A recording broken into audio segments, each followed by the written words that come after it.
La presse, on avait convié à cette rencontre la presse nationale et internationale. Le texte liminaire qui vous sera communiqué par email par M. Mayoro Faye rappelle ce qui suit. La date du référendum du 20 mars 2016 ayant été fixée à partir du discours du 16 février 2016 du président de la République Macky Sall, reniant par la même occasion son engagement à s'appliquer la diminution de son mandat en cours de 7 à 5 ans en s'abritant derrière un avis du Conseil constitutionnel qui inspira l'origine du titre de la coalition du nom Gor ca wax ja. Le cadre et les termes de référence étant définis, la coalition du nom Gor ca wax ja a tenu à relever les défis malgré les délais très courts qui lui avait été imparti et imposé.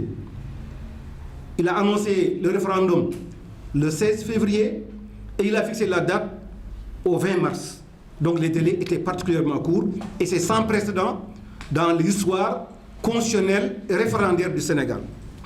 La coalition du Nord, Gor ca wax ja, se félicite d'avoir su relever le défi de la participation au référendum du 20 mars 2016. Ce n'était pas du tout évident. Après le recensement des votes, plusieurs incohérences ont été notées à plusieurs niveaux de responsabilité. On peut en citer quelques-unes. D'abord, le comportement anti-républicain du camp présidentiel. À ce niveau, il faut rappeler la gestion solitaire du processus référendaire par le seul camp présidentiel. C'est inédit. En 1963, en 1970, en 2001, aucun camp présidentiel, même quand il y avait en 1963 le régime du parti unique de fait, n'a eu à gérer tout seul le processus référendaire. Il a été partagé, il y a eu un consensus. Le deuxième niveau, c'est le refus systématique du ministre de l'Intérieur, Abdoulaye Daouda Diallo, de mettre le fichier à la disposition du courant du non, Gor ca wax ja. Seul le camp du oui, donc le camp présidentiel, en a disposé en version papier. Et le jour des élections, dans tous les bureaux de vote, on pouvait observer que le représentant du camp du oui était le seul dépositaire de cette version en papier du fichier électoral. Et pourquoi il a refusé? Parce que simplement, le 9, il s'était engagé à le faire, le 9 mars, au cours d'une rencontre. Le 14, il a convoqué une réunion au cours de laquelle il a voulu nous imposer le vote des électeurs à partir des récépissés des cartes nationales d'électeurs. Non, la coalition a dit non, c'est inacceptable.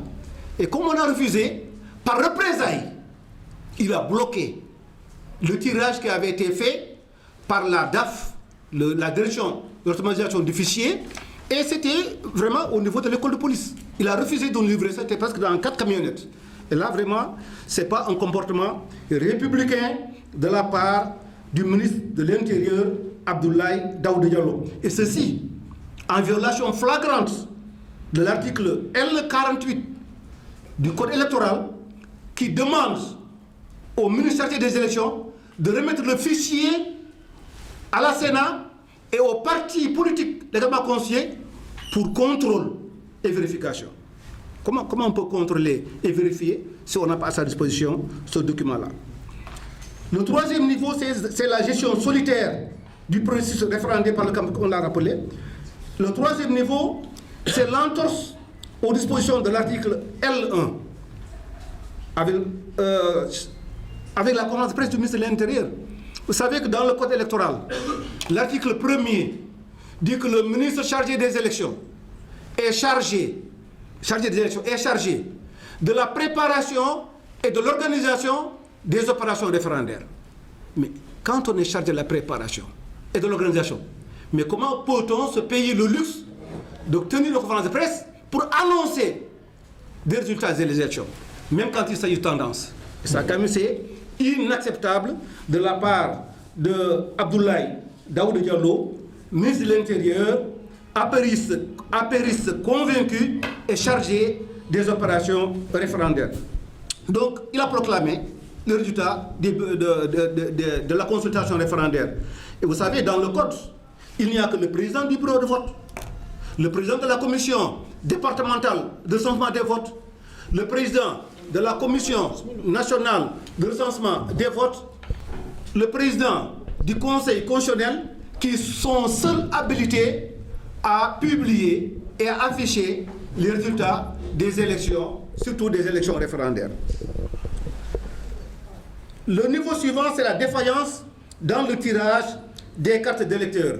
Et je vous parlais de la réunion du 14 mars 2016. À cette occasion-là, il avait dit qu'il y avait 386 Sénégalais qui n'avaient pas pu accéder à leur carte d'électeur du fait des blocages au niveau de la machine et en panne. Et pour cela, il demandait que le courant du oui et le courant du non acceptent de faire voter les électeurs à travers les récépissés. Non, c'est inacceptable, on a rejeté. On a rejeté. Et ça montre les carences et l'incompétence avérée du camp présidentiel. Parce qu'en fait, ils étaient les seuls maîtres de l'agenda. Pendant des années, depuis 2012, ils préparent le référendum. Ils fixent le 16 février la date au 20 et son ministre de l'Intérieur est incapable de mettre 180 386 cartes d'électeurs à la disposition des Sénégalais. Je pense que c'est évident. C'est l'incurie, c'est l'incompétence avérée. Et c'est ça que nous dénonçons. Et l'administration, comme on l'a dit, est chargée. Parce que le tirage des cartes d'électeurs, c'est à la charge de l'administration, c'est l'article L53 qui stipule que l'administration est chargée de l'impression et de l'établissement des cartes d'électeurs aux frais de l'État. Donc, M. Abdoulaye Daouda Diallo ne doit pas reporter son incompétence sur le courant du non. Il avait tout le temps. Il avait tous les moyens de le faire. Il ne l'a pas fait. Mais disons, on ne va pas lui servir de secours. Non. On ne va pas accepter que les gens puissent voter avec les récépissés. L'autre niveau, c'est la tentative de faire voter ces électeurs avec le récépissé de dépôt de carte d'électeur, contrairement aux dispositions de l'article L76, qui sont très claires. Elles sont dire que l'électeur, quand il vient dans un bureau de vote, il montre deux choses, sa carte d'électeur et sa carte nationale d'identité numérisée. C'est important. C'est ça qu'il montre. Alors, donc, il est gardien de la loi et du règlement. Il doit d'abord s'appliquer cette loi et ce règlement-là. Maintenant, l'autre curiosité, l'autre bizarrerie, comme on aurait dit ailleurs, c'est le passage inexpliqué du nombre des bureaux de vote de l'étranger, de 653 bureaux de vote. Parce que quand on a rencontré le ministre de l'Intérieur, le 9 mars, il nous a remis un fichier tiré par sa direction de l'automatisation des fichiers à travers la direction de l'exploitation. Et ce fichier qui a été tiré le même jour, le 9 mars.